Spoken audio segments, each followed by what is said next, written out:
देते हैं A B ए, ठीक है जी। तो इसमें चूंकि हर एलिमेंट दूसरे से डिफरेंट नहीं है, सो हम इसको सेट कंसिडर नहीं करेंगे। उसके बाद सेट को डिस्क्राइब करने के जो डिफरेंट मेथड्स हैं ये आपको पता होने चाहिए जी, कि इसको हम एक टाइटल दे लेते हैं, how to describe a set. एक सेट को कैसे डिस्क्राइब करते हैं।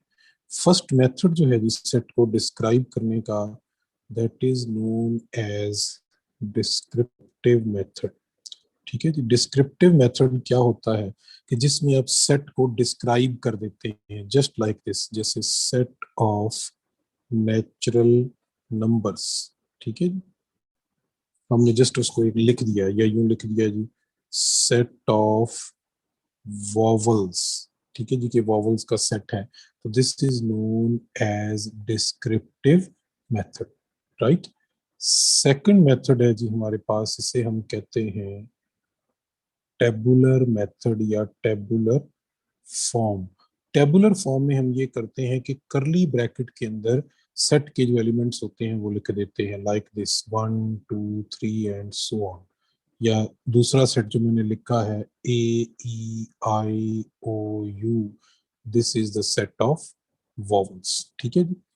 तीसरा जो मेथड है इसको हम कहते हैं सेट बिल्डर नोटेशन या सेट बिल्डर मेथड या सेट बिल्डर फॉर्म भी कह सकते हैं।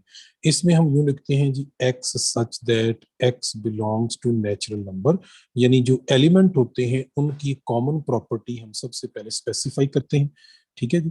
एंड इसके बाद अगर हमने कोई रिस्ट्रिक्शन लगानी हो तो वो मेंशन कर देते हैं, जैसे हम कहें कि एक्स जो है वो लेस देन 10 है।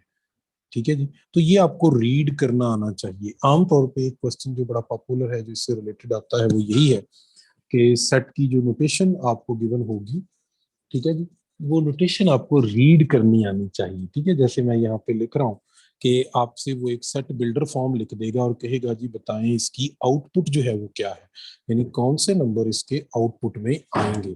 तो उसमें सेट की जो नोटेशन है, दैट इज वेरी इंपॉर्टेंट कि वो आपने उसको रीड करना है। जैसे यहाँ पे क्वेश्चन देखिए, X such that x belongs to the rational numbers and x is equal to minus X. बताएं जी कौन से नंबर हैं जो अपने ही नेगेटिव के इक्वल होते हैं और वो रैशनल नंबर भी होता है। जी इंटीजर। जीरो। जीरो। हाँ जी, वेरी गुड। तो इसका आंसर आ गया 0। इसको आप यूं भी लिख सकते हैं, दिस इज जस्ट जी। ठीक है जी। तो ये आपको इस तरह पिछली से, स्लाइड का स्क्रीनशॉट लेना सर। यार जल्दी साथ ही साथ ले लिया करें, जल्दी जल्दी थैंक जो यू है वो। सर। हाँ चले,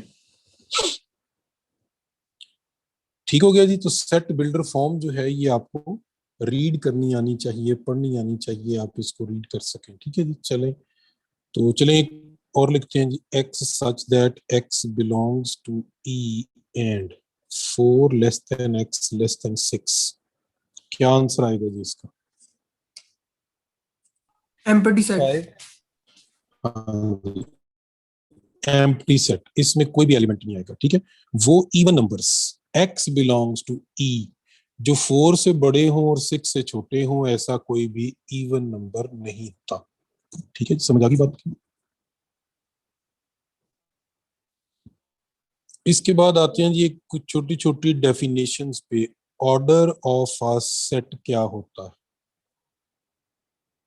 ऑर्डर ऑफ सेट बेसिकली कहते हैं number of elements of a set.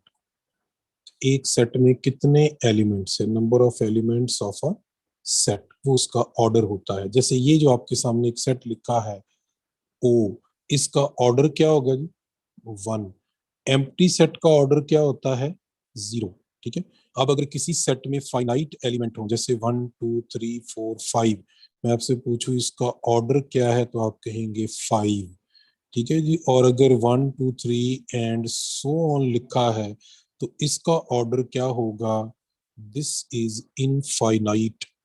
और जिसका ऑर्डर इनफाइनाइट हो उसे इनफाइनाइट सेट कहते हैं।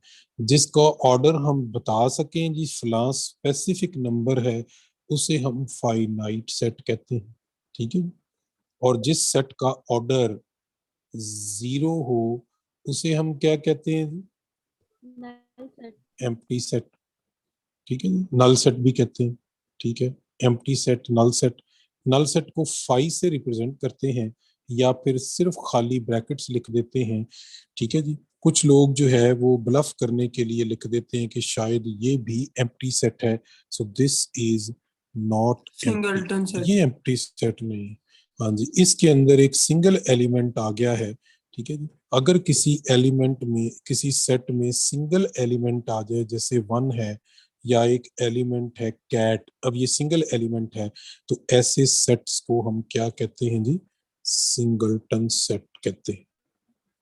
तो ये ऑर्डर से रिलेटेड डेफिनेशंस है। ठीक है, there may be many other definition, लेकिन फिलहाल हम इसी की बात कर रहे हैं। आई होप सो कि यहाँ तक पॉइंट आपको क्लियर हो गए होंगे। ठीक है जी, आगे चलते हैं। इक्वल सेट्स क्या होते हैं? इक्वल सेट वो होते हैं जी जिनका ऑर्डर भी सेम हो और उनके एलिमेंट भी सेम हो। जैसे ये मेरे पास एक सेट है ए बी सी, एक सेट है बी और इसके एलिमेंट हैं बी सी ए, तो हम कह सकते हैं कि set A equal to B है, क्योंकि ए का ऑर्डर भी 3 है, बी का ऑर्डर भी 3 है और दोनों में जो एलिमेंट है वो भी सेम है। सेट ए में भी एबीसी है, सेट बी में भी एबीसी है। सेट के अंदर एलिमेंट्स की तरतीब मैटर नहीं करती। ठीक है कि जी, बात समझ आ गई बात की नहीं?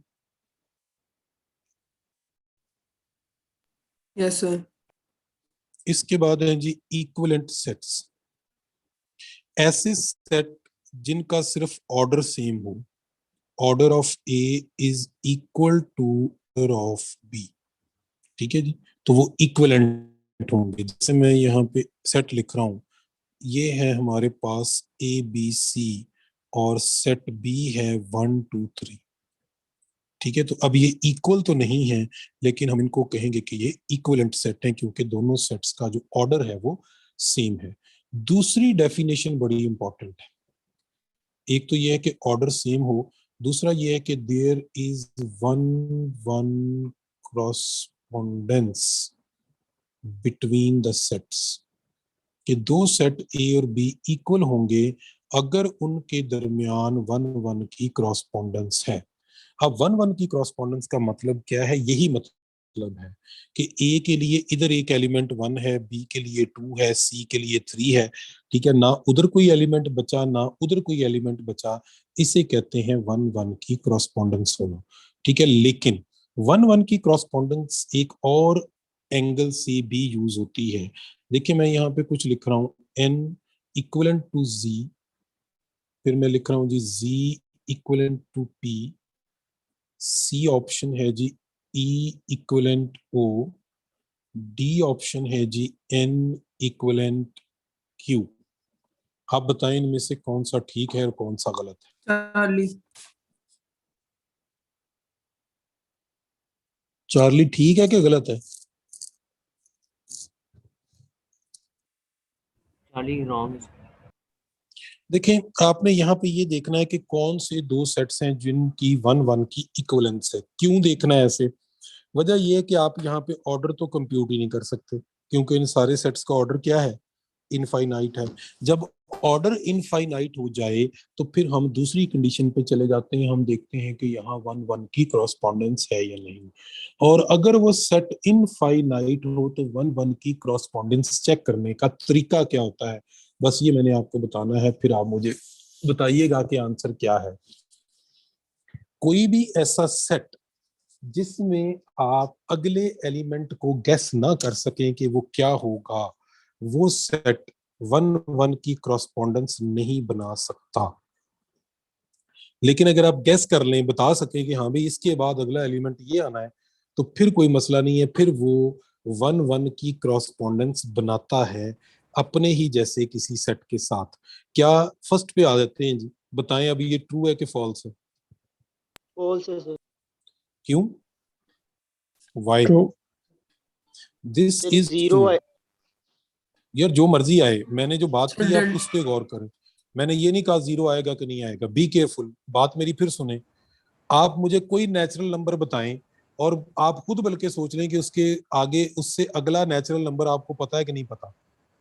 अब मेरी बात का स्टेप बाय स्टेप जवाब दीजिए। Yes, sir. मैं बोलता हूँ जी नेचुरल नंबर है 1001, इससे अगला नंबर कौन सा होगा? 1002. तो पता है ना आपको? 1002.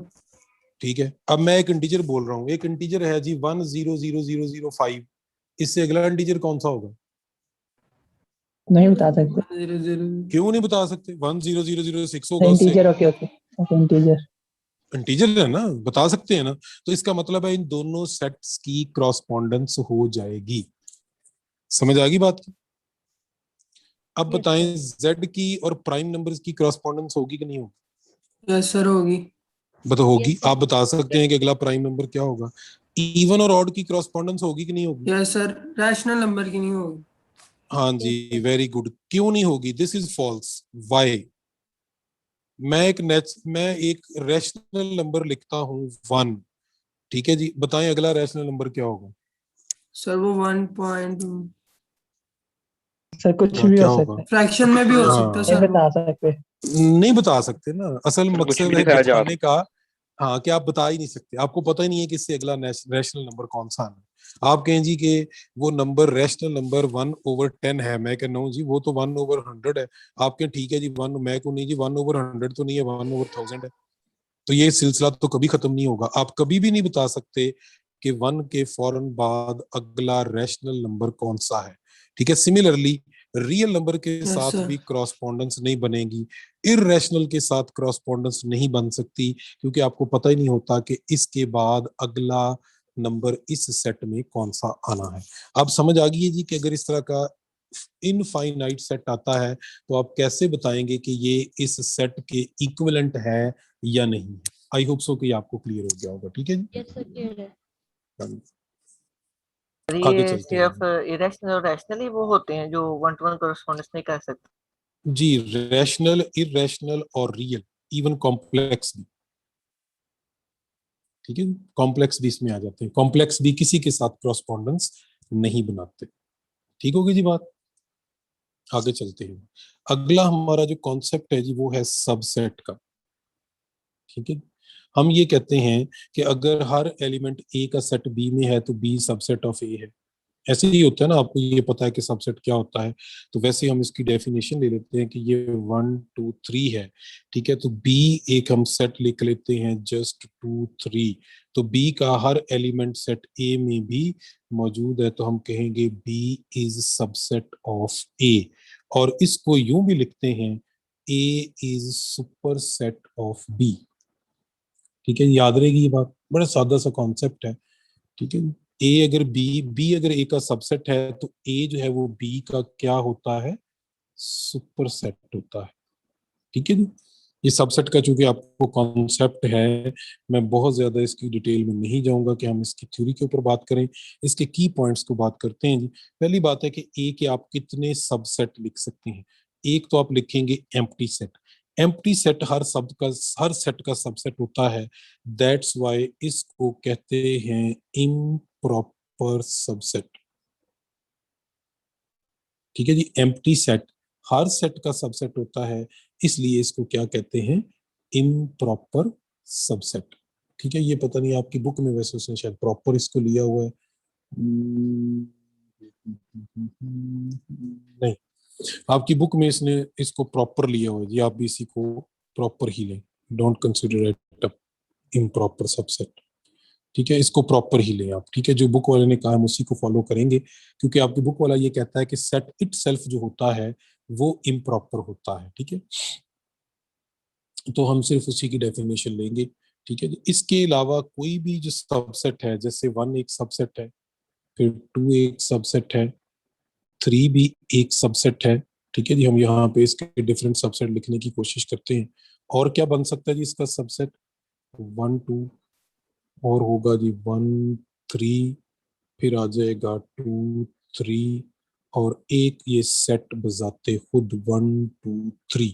सो अकॉर्डिंग टू योर बुक जो सेट इटसेल्फ होता है ये इम्प्रॉपर सबसेट होता है। इसको हम इम्प्रॉपर सबसेट कहते हैं। इसके अलावा जितने भी सबसेट होंगे किसी भी सेट के, वो प्रॉपर सबसेट होते हैं। ठीक है जी। सर सिर्फ इक्वल सेट इम्प्रॉपर सबसेट होगा। जी अकॉर्डिंग टू योर बुक, मैं इसकी बहस में नहीं पढ़ूंगा। ठीक है, जो बुक में लिखा है हम उसी को फॉलो करेंगे। ठीक है जी। Every set A is an improper subset of itself. ठीक होगी जी बात। तो यूजुअली अगर प्रॉपर लिखना हो तो उसको वो यूं लिखता है ए सबसेट ऑफ बी, इसको पढ़ते हैं प्रॉपर सबसेट ऑफ बी। ठीक है, इम्प्रॉपर के लिए कोई अलग से नोटेशन नहीं है, लेकिन जब आप लिखते हैं ए सबसेट ऑफ बी तो इसका मतलब है इसमें प्रॉपर भी आ गया और इम्प्रॉपर भी आ गया। इंपॉर्टेंट चीज इसमें याद रखने वाली ये है कि टोटल सबसेट्स हो कितने सकते हैं किसी भी सेट के, तो ये हो सकते हैं 2 पावर n। ठीक है, किसी भी सेट के जो टोटल सबसेट्स हैं वो 2 पावर n होते हैं। जैसे a में देखें 3 एलिमेंट है, ये n जो है basically number of elements of the set है। मैं आपसे ये कहूं कि यहाँ पे टोटल सबसेट्स ऑफ a जो है वो कितने होंगे, तो आप लिखेंगे 2 पावर 3। तो 2 पावर 3 कितना होता है जी? 8। 8 8। देखें ये 8 ही है, 1 2 3 4 5 6 7 8। इज इट क्लियर जी? अब यहाँ एक नोटेशन याद रखिएगा, बस मैं यहाँ पे लिख रहा हूँ, ये है कि नेचुरल नंबर सबसेट होता है इंटीजर्स का, इंटीजर सबसेट होते हैं रैशनल का, और रैशनल सबसेट होता है रियल का। ये नोटेशन आपकी बुक में लिखी हुई है, लेकिन इसको मोर प्रिसाइजली हम लिख सकते हैं कि नेचुरल नंबर सबसेट होते हैं होल नंबर का, होल नंबर सबसेट होते हैं इंटीजर का, इंटीजर सबसेट होते हैं रैशनल का, रैशनल सबसेट होते हैं रियल का, और रियल नंबर सबसेट होते हैं कॉम्प्लेक्स नंबर्स का। और ये इसी तरतीब से आएंगे। ठीक है जी, ये सारे सेट जो हैं वो इसी तरतीब से आएंगे कि ये इसी तरतीब से एक दूसरे का सबसेट हो सकते हैं। आपकी बुक में सिर्फ इतनी बात लिखी है, लेकिन इसको मैंने मोर प्रिसाइजली थोड़ा एक्सटेंड करके लिखा है, तो ये भी होल्ड करता है। आगे चलते हैं। अगर आपसे ये कहा जाए कि पावर सेट ऑफ ए, यानी एक सेट ए है उसका पावर सेट बनाएं 1 2 3, लेट्स से इसमें एलिमेंट्स हैं, हम करेंगे क्या कि इस सेट के सारे सबसेट लिख लेंगे। जैसे भी हमने लिखा भी था 1 है, फिर 2 है, फिर 3 है, फिर 1 2 है, फिर 1 3 है, फिर 2 3 है, और फिर क्या आ जाएगा जी 1 2 3। अब इन सारे सबसेट्स को हम फिर एक सेट बना दें, इनके बाहर ब्रैकेट्स लगा दें, तो ये बन जाएगा पावर सेट ऑफ ए। ठीक है जी। इसमें भी एक इंपॉर्टेंट चीज है, वो ये कि number of elements in power set of A वो 2 पावर n, यानी जितने इसके सबसेट होंगे उतने ही पावर सेट ऑफ ए के एलिमेंट्स होंगे। ठीक है जी।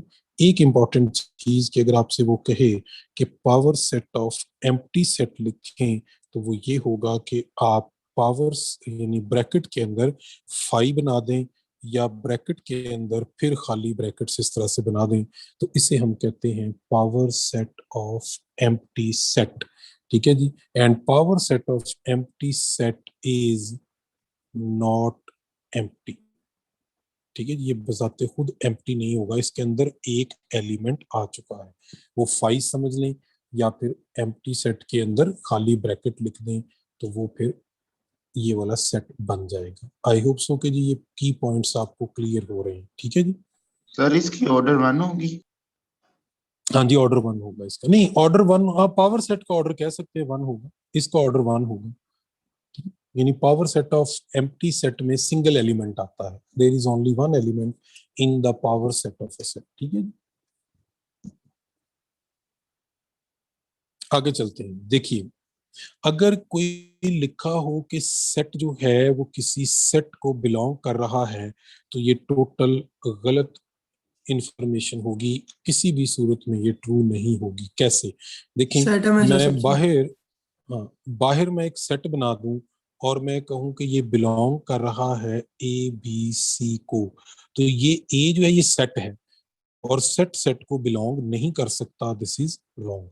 हाँ, इसकी करेक्ट वर्जन ये है कि ए जो है वो अगर एलिमेंट के तौर पे लिखा जाए तो फिर ये ठीक है। हम इसको यूं लिखेंगे, A is a element and this element belongs to this set ABC, फिर ये ठीक है जी। इसी तरह बाहर अगर एक एलिमेंट लिख दिया जाए, ठीक है, और यहां लिख दिया जाए कि वो सबसेट है एक सेट का, तो ये इंफॉर्मेशन भी गलत होगी। जैसे इसी को मैं यूं लिख दूं कि ए जो है वो सबसेट है एबीसी का, तो दिस इज रॉन्ग, ये गलत है। ठीक है, ये ठीक है, ए इसको बिलोंग कर रहा है। ठीक है, और सबसेट की फॉर्म में लिखना हो तो फिर यूं लिखेंगे कि ये जो सेट ए है, this is subset of ABC. ठीक है, clear point? Yes, sir. Yes, sir. चलिए, अब आप मुझे सोच के बताइएगा कि मैं यहाँ लिख रहा हूँ ये ठीक है कि गलत है। 1 is subset of this set, क्या कहते हैं, ट्रू है या फॉल्स है? false, True. फिर true sir. सोच लें, ये फॉल्स है। Sir, ये उसकी belong वजह ये करेगा। है, देखें, ये जो बाहर वाली ब्रैकेट्स है ना, इसके अंदर जो चीज आ जाएगी अब वो सेट नहीं है, अब ये एलिमेंट है। ठीक है, बाहर वाली ब्रैकेट के अंदर जो चीज आ गई, जैसे ये अंदर इसके ए आ गया था ना, तो ए एलिमेंट है, सेट नहीं है। अब ये जो 1 बाहर लिखा हुआ है ना, ये एलिमेंट है, ये सेट नहीं है। ठीक है, सेट ये तब बनेगा जब इसके ऊपर भी 2 ब्रैकेट लगी हुई। ठीक है, चलें अब ये बताइए कि ए बिलोंग्स टू दिस सेट, ये ट्रू है कि फॉल्स? True sir. Sir, ये भी फॉल्स है बेटे, false. ये भी फॉल्स है। देखिए ना, बाहर वाली ब्रैकेट के अंदर जो चीज आएगी वो एलिमेंट है, तो इसमें जो एलिमेंट है उसकी शक्ल ऐसी है कि एलिमेंट Bracket के इस तरह साथ। का होना चाहिए। तो क्या, हाँ, क्या इसके ऊपर ब्रैकेट लगी है? नहीं लगी हुई, तो फिर तो ये एलिमेंट नहीं है। ये ना इसका एलिमेंट है ना ही इसका सबसेट है। ठीक है, सो बी केयरफुल, इस तरह के क्वेश्चन जो हैं वो अक्सर एग्जाम में आ जाते हैं। चलिए, एक और क्वेश्चन आपकी बुक से डिस्कस कर रहा हूँ। वो कह रहे हैं जी कि 5 बिलोंग्स टू दिस सेट, कि 5 जो है वो True है इस sir. सेट को बिलोंग कर रहा है। कहीं 5 नजर आ रहा है इसके अंदर आपको? नहीं sir. तो फिर कैसे बिलोंग कर रहा है? This is false. ठीक है, चले मॉडिफिकेशन करते हैं जी। 5 बिलोंग्स टू दिस सेट, अब बताएं। True है। Yes sir. True. ये भी फॉल्स है। Yes. ये 5 क्या चीज है? Empty set. ये क्या चीज है? Empty set. सेट सेट को बिलोंग कर ही नहीं सकता, यही तो मैं समझाने की कोशिश कर रहा हूँ। Subset. सेट सेट को बिलोंग नहीं कर सकता, सेट सेट का सबसेट हो सकता है, बिलोंग नहीं कर सकता। बिलोंग करेगा तो गलत बात है। क्यों जी, समझ आई है मेरी बात कि नहीं अभी तक? जी sir. Sir, आ आ गया. गई है।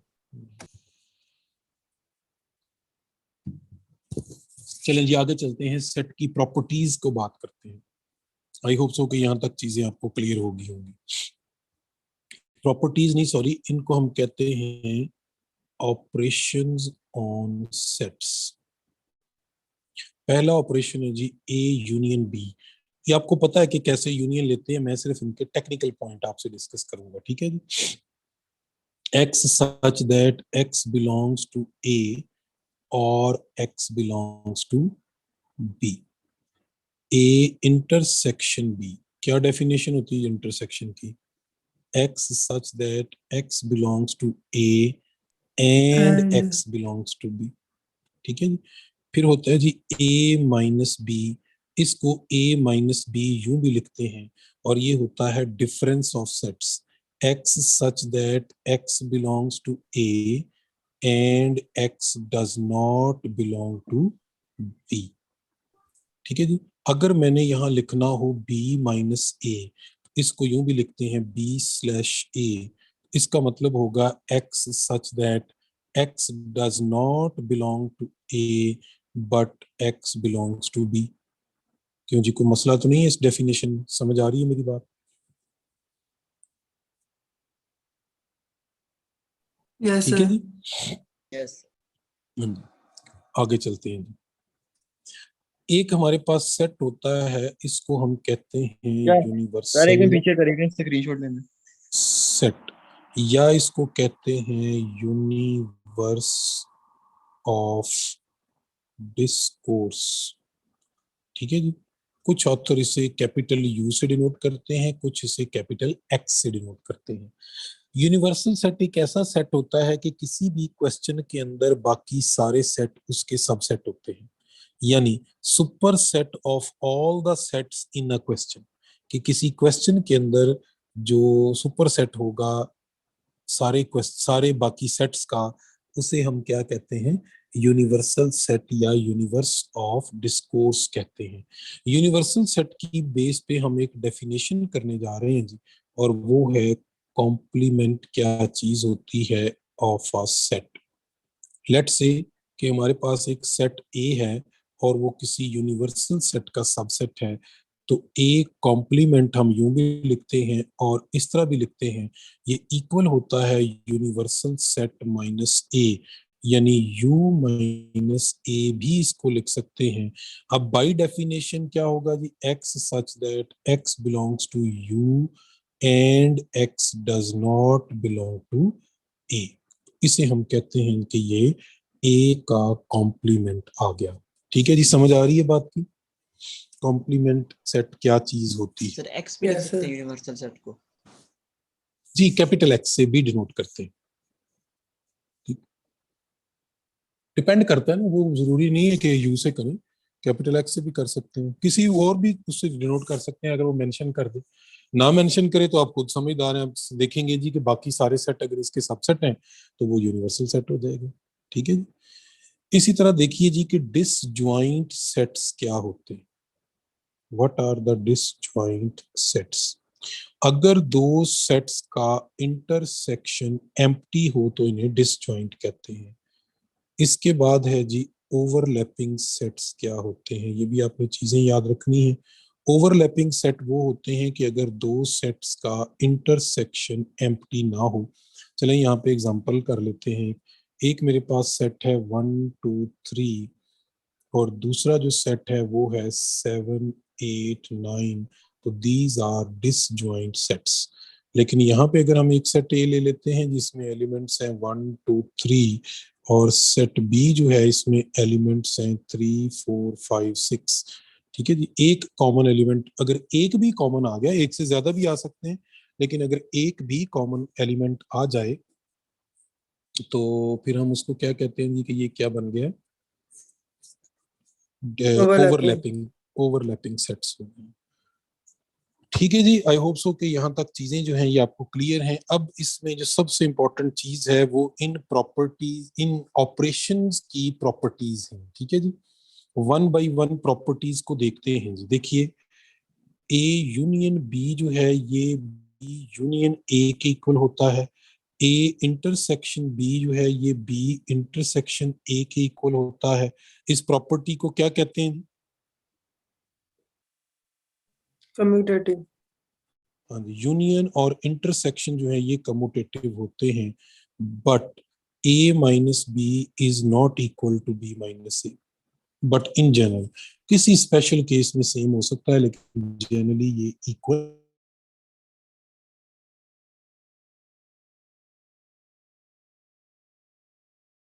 A union B union C is equal to A union B union C. इसी तरह से A intersection B intersection C is equal to A intersection B intersection C. कौन सी प्रॉपर्टी है जी? Associative. हाँ जी, this is called associative property. तो यूनियन और इंटरसेक्शन दोनों एसोसिएटिव होते हैं। नंबर 3 देखिएगा जी, A union B intersection C, ये इक्वल होता है A union B intersection A union C. इसी तरह से A intersection B union C जो है ये इक्वल होता है A intersection B union A intersection C के। हाँ जी, इनको क्या कहते हैं जी, कौन सी प्रॉपर्टीज हैं? Distributive Distributive. जी, दीज आर डिस्ट्रीब्यूटिव प्रॉपर्टीज। आगे चलते हैं जी। ए यूनियन बी का कॉम्प्लीमेंट इक्वल होता है A complement intersection B complement, और A intersection B complement equal होता है A complement union B complement. ये क्या चीज है जी? De Morgan's law. These are De Morgan's laws. ठीक है जी, ये बातें अब आपने याद रखनी है, सारी चीजें आपने पढ़ी हुई हैं, लेकिन definitely I am just revising them कि आपको ये चीजें याद रखें। इसी तरह देखें, ए कॉम्प्लीमेंट का जो कॉम्प्लीमेंट है वो ए की इक्वल होता है, इसे हम कहते हैं डबल कॉम्प्लीमेंट लॉ। ठीक है, एक सेट का कॉम्प्लीमेंट लेके फिर उसका कॉम्प्लीमेंट ले लें तो उसे हम डबल कॉम्प्लीमेंट लॉ कहते हैं। ठीक है जी। इसी तरह कुछ और इंपॉर्टेंट प्रॉपर्टीज हैं। देखिए, ए यूनियन ए किसके इक्वल होगा? ए यूनियन एम्प्टी सेट किसके इक्वल होगा? ए इंटरसेक्शन ए किसके इक्वल होगा? ये चीजें अब आपने याद रखनी है। इसी तरह से ए इंटरसेक्शन एम्प्टी सेट किसके इक्वल होगा? ठीक है जी।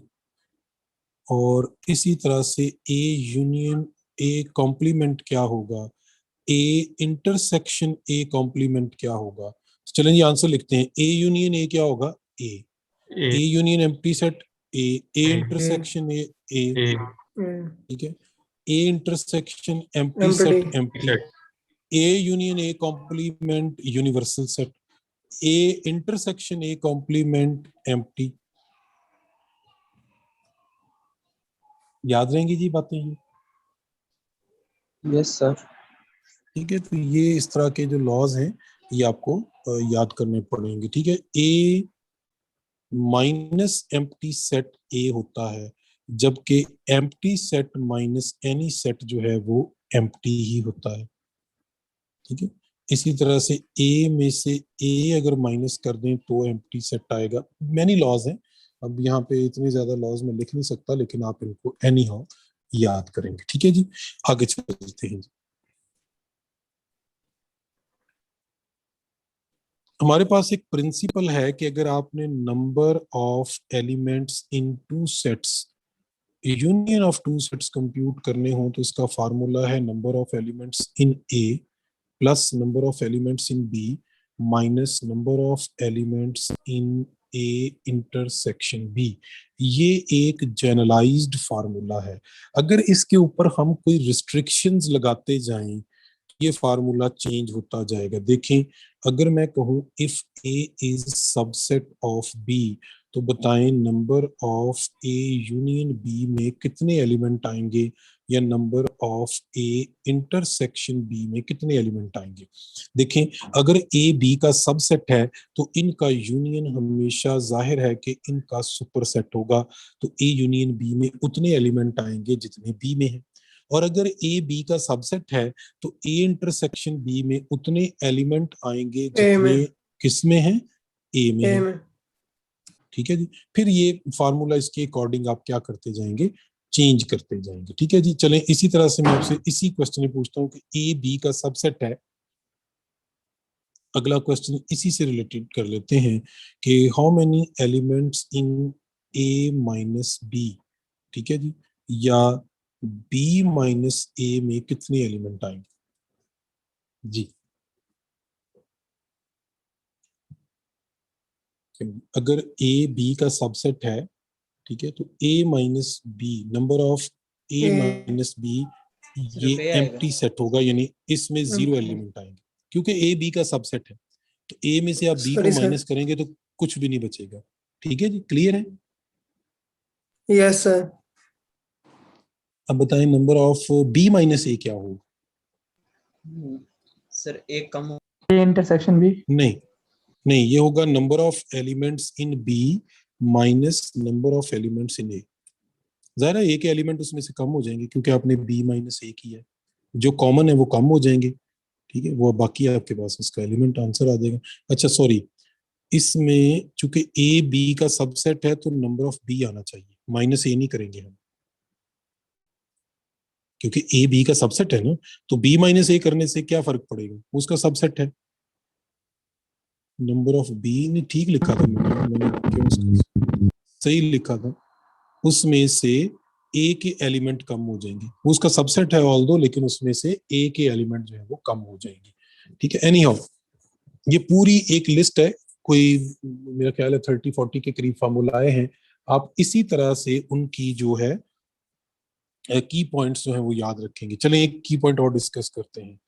If A and B are disjoint, disjoint का मतलब है कि उनमें कोई भी एलिमेंट नहीं, कॉमन नहीं है। ठीक है, अब बताइए कि number of elements in A union B कितने होंगे, तो आप कहेंगे कि वो number of A plus number of B होंगे अंडर दिस कंडीशन। अच्छा, अब बताइए number of A intersection B कितने होंगे जी, अगर ये डिसजॉइंट है। कोई भी नहीं। कोई भी नहीं होगा। जीरो। Zero. जीरो होगा, बिल्कुल ठीक है जी, ठीक है जी। आई होप सो कि ये चीजें अब आपको क्लियर हो रही हैं, तो आप इनको देख सकते हैं। ठीक है जी, ये इस तरह की प्रॉपर्टीज अब आपने याद करनी है। मैं चाहूंगा कि आप इन प्रॉपर्टीज को एक दफा से याद करें, रिवाइज करें, देखें इनको। ठीक है जी, इसके बाद यहाँ पे एक एक टॉपिक और है जी, and that is related to the Venn diagrams. और वेन डायग्राम, चलिए एक डायग्राम बना के मैं आपको कुछ चीजें समझा देता हूँ। एनी हो, चूंकि ये बहुत सिंपल सा टॉपिक है, मैं बहुत ज्यादा डिटेल में ये टॉपिक नहीं करवाया करता। वेन डायग्राम आपको बनानी आनी चाहिए किसी भी ऑपरेशन की।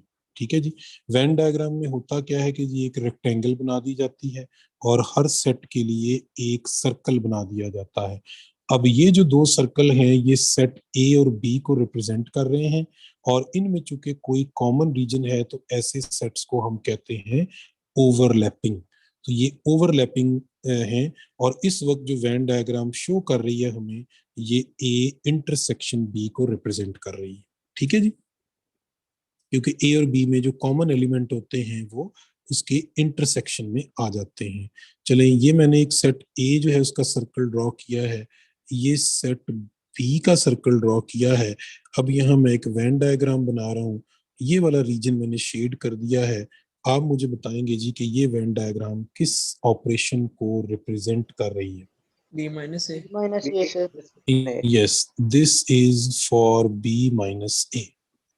इज इट क्लियर जी? इसी तरह से आप बहुत सारी वेन डायग्राम आपकी बुक में बनी हुई है, आप उनकी प्रैक्टिस कर लीजिएगा, बनी भी हुई है, देख भी लीजिएगा एक नजर कि ए यूनियन बी है तो सबसेट हो, सुपर सेट हो, तो कैसे उसकी आप जो है वो डायग्राम बना सकते हैं डिफरेंट ऑपरेशंस के अंडर। ठीक है जी, चलें एक ऑपरेशन और यहाँ पे आपसे पूछ लेते हैं। लेट्स से ये मेरे पास एक वेन डायग्राम है, ये एक सर्कल है और ये बी है, इसके अंदर एक सर्कल है और ये ए को रिप्रेजेंट कर रहा है। ठीक है जी, और इसमें हम ऐसा करते हैं कि जी ये रीजन शेड कर देते हैं। ये किसको रिप्रेजेंट कर रहा है जी? ए बी का सबसेट। B हाँ वो minus तो A. बी हाँ, माइनस ए। एक तो ये शो कर रहा है कि ए बी का सबसेट है, दूसरा ये रिप्रेजेंट कर रहा है बी माइनस ए को। ठीक है जी, बी माइनस ए को ये रिप्रेजेंट कर रहा है when A is subset of B. तो एनी हाउ आप इनकी वेन डायग्राम जो है वो बना के देख सकते हैं। ठीक है, ये आपकी बुक में बनी भी हुई है, आप इनको बना के भी देखिएगा, इनको ऑब्जर्व कीजिएगा।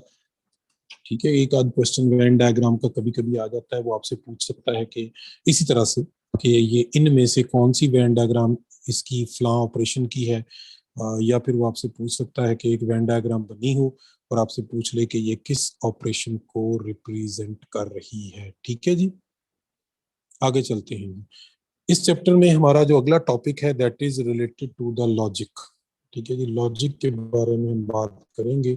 इसका भी एक आध क्वेश्चन जरूर एक्सपेक्ट किया जा सकता है एंट्री टेस्ट के अंदर। ठीक है, तो देखते हैं, पहले लॉजिक के की पॉइंट्स को डिस्कस करते हैं, फिर हम देखेंगे। ठीक है जी, सबसे पहली बात तो ये है कि लॉजिक जो है ये दो तरह की होती है। एक होती है इंडक्टिव, ठीक है जी, और दूसरी होती है डिडक्टिव।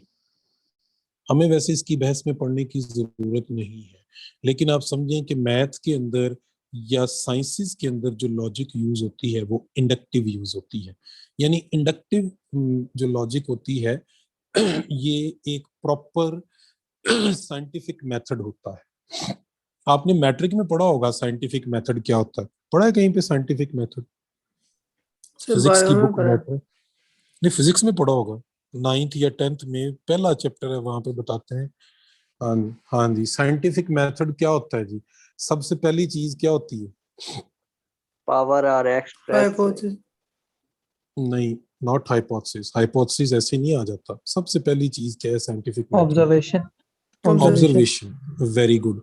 ऑब्जर्वेशन की बेस पे हाइपोथेसिस होता है, फिर हाइपोथेसिस को प्रूफ किया जाता है, प्रूफ को फिर काउंटर एक्सपेरिमेंट आता है, ठीक है, वेरी गुड। और एक्सपेरिमेंट जब उसको प्रूव कर देता है तो हम कहते हैं ये ले जी ये लॉ बन गया।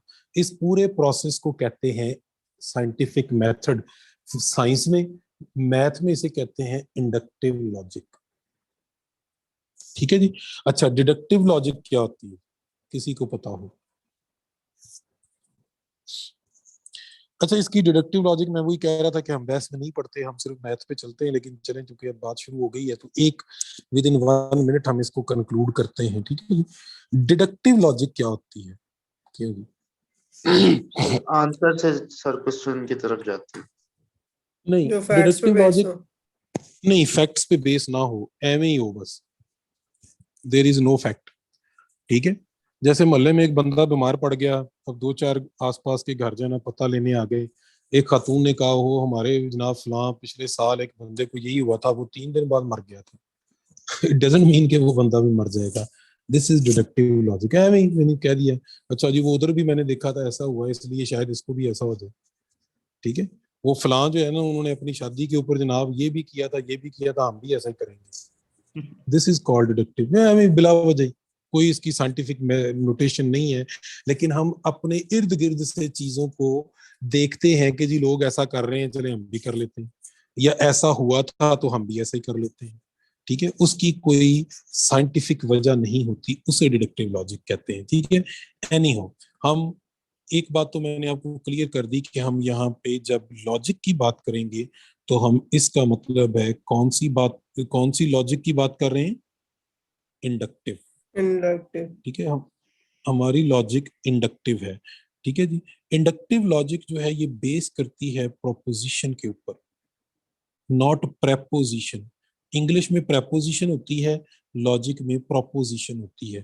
प्रोपोजिशन कहते हैं एक ऐसी स्टेटमेंट को, ठीक है जी, विच इज आइदर ट्रू और फॉल्स, यो जो या तो सही होगी या फिर गलत होगी, दोनों बातें नहीं हो सकती, ठीक है जी। चले मैं एक स्टेटमेंट लिखता हूं, आपसे पूछते हैं 2+2 = 4, ये ट्रू है या फॉल्स है? ट्रू। अब सारे कहेंगे ट्रू। जी ट्रू है, ठीक है जी, दिस इज ट्रू, ठीक है जी। चलें एक और मैं सेंटेंस लिखता हूं जी, असलम इज यंगर देन अकरम, असलम अकरम से यंगर है, बताएं जी ये ट्रू है कि फॉल्स है? कुछ भी हो सकता है दोनों में से। हाँ जी, वेरी गुड, कुछ भी हो सकता है। अब आप अगर क्लास में इस वक्त जो है कोई 52 लोग बैठे हैं, तो हर बंदा जो असलम और अकरम को जानता है, हर किसी का आंसर डिफरेंट होगा। वो कहे जी मेरे मोहल्ले में तो ठीक है, वो कहे ना भी ना, मेरे मैं जिनको जानता हूँ वहां पे तो ये गलत हो जाती है। तो देखें, this is not a preposition, ठीक है जी।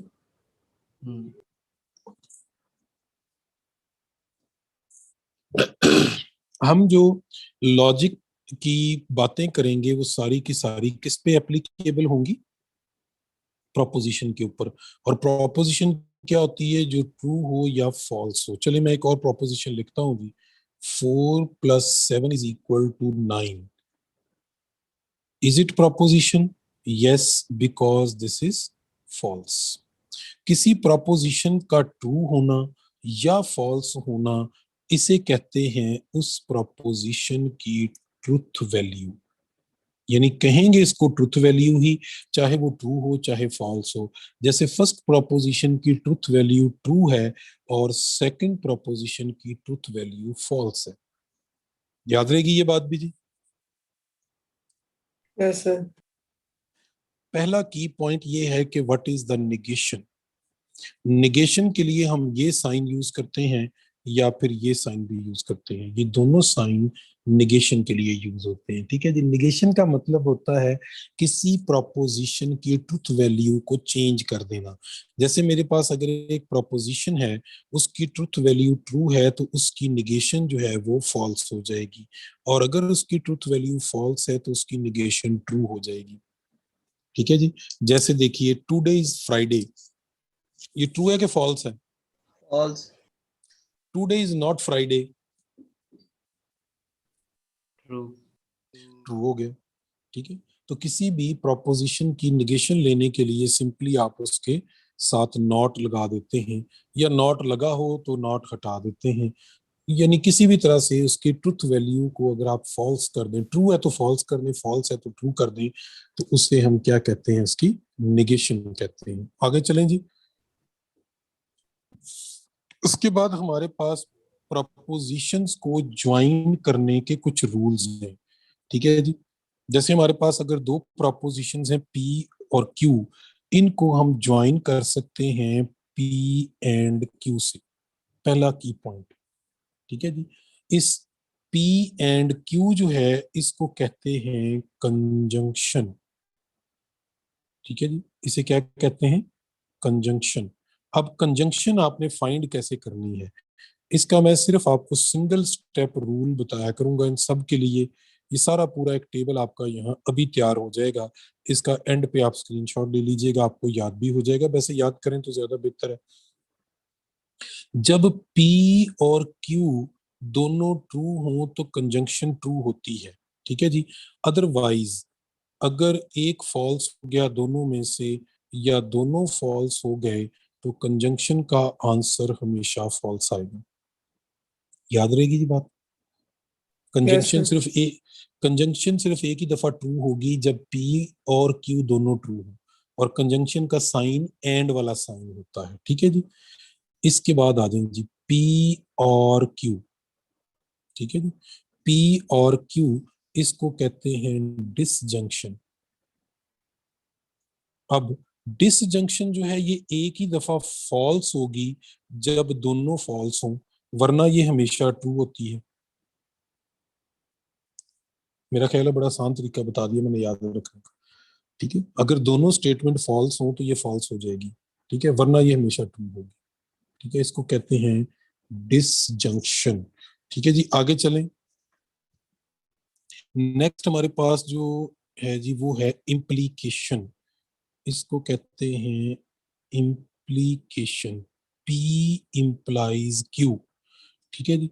P इम्प्लाइज Q सिर्फ एक वक्त में फॉल्स होगी जब पहला हिस्सा ट्रू हो और दूसरा हिस्सा फॉल्स हो, तो ये फॉल्स हो जाती है, वरना इम्प्लीकेशन हमेशा ट्रू होती है।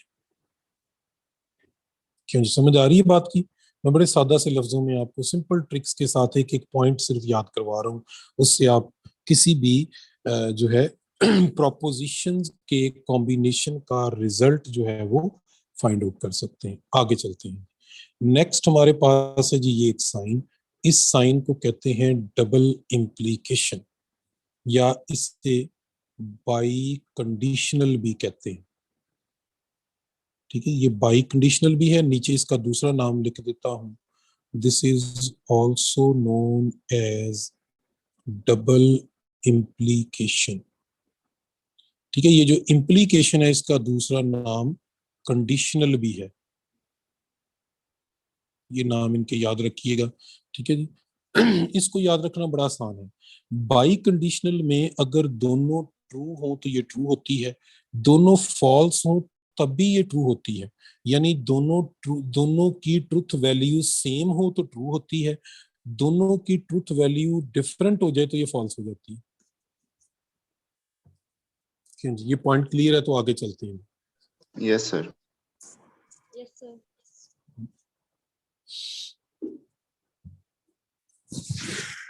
बस ये टेबल जो है ये आपके सामने है, जिसको याद कर लें, स्क्रीनशॉट ले लें जल्दी से जी।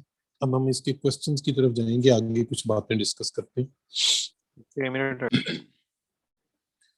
अभी मेरे पास 6 मिनट है जी, 6 मिनट में बहुत सारी बातें डिस्कस हो जाएंगी, ठीक है। चलें जी। ये पेज अभी रहने देते हैं, हमें जरूरत पड़ सकती है जी, इधर आ जाते हैं। चलो, ये जो मैंने अभी आपके सामने लिखा है P implies Q, इसको पढ़ते हैं P implies Q, या इसको पढ़ते हैं if P then Q। मैंने आपको बताया कि इसे क्या कहते हैं, conditional. This is known as conditional, या इसका दूसरा नेम क्या था जी, इम्प्लीकेशन। इम्प्लीकेशन में ये जो P है, यानी एरो से पहले वाला जो हिस्सा है, इसको कहते हैं एंटीसीडेंट, ठीक है जी। इसका दूसरा नाम है हाइपोथेसिस।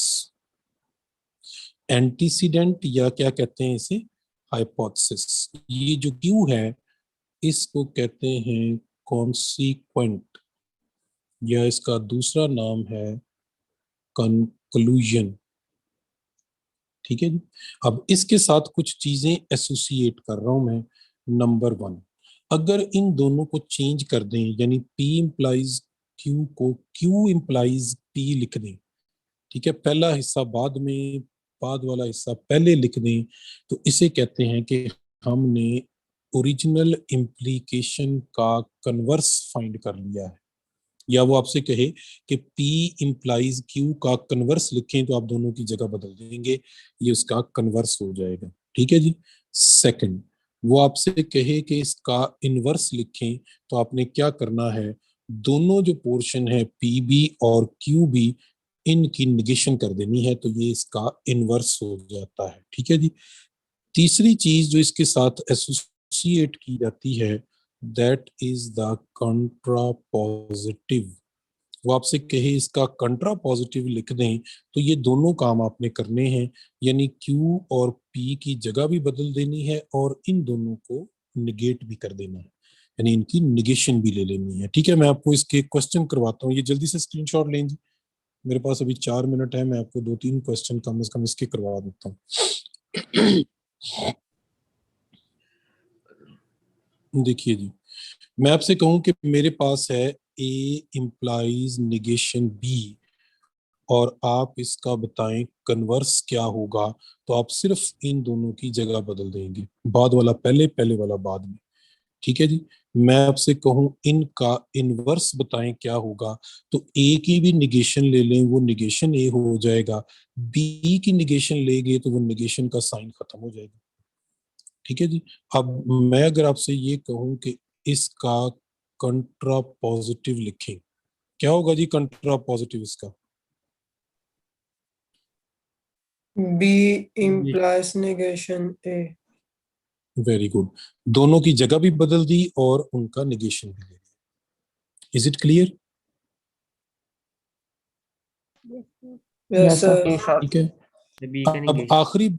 आखिरी बात एक नोट के तौर पे लिख लें कि जो ओरिजिनल इम्प्लीकेशन होती है, यानी A implies B and its contrapositive, जो भी इसका कंट्रा पॉजिटिव होगा, क्या होगा इसका contrapositive A implies B का, वो होगा negation B implies negation A has same truth values. इन दोनों की ट्रुथ वैल्यूज सेम होती हैं, यानी ये अगर ट्रू है तो ये भी ट्रू होगी, ये फॉल्स है तो ये भी फॉल्स होगी। जो ओरिजिनल इम्प्लीकेशन की वैल्यू होती है वही उसके कंट्रा पॉजिटिव की वैल्यू होती है, ठीक है जी। ट्रुथ वैल्यू, अगर आप इनका टेबल बना के देखें तो दोनों की जो ट्रुथ वैल्यू होती है वो हमेशा सेम होती है। चलें जी, बाकी ये बातें हम अगली किस्त में करेंगे जी। लास्ट मिनट है, कोई आपके माइंड में क्वेश्चन है तो यहाँ से पूछ लें जी, आगे चल इसको फिनिश कर रहा हूँ मैं। No sir. चलें जी।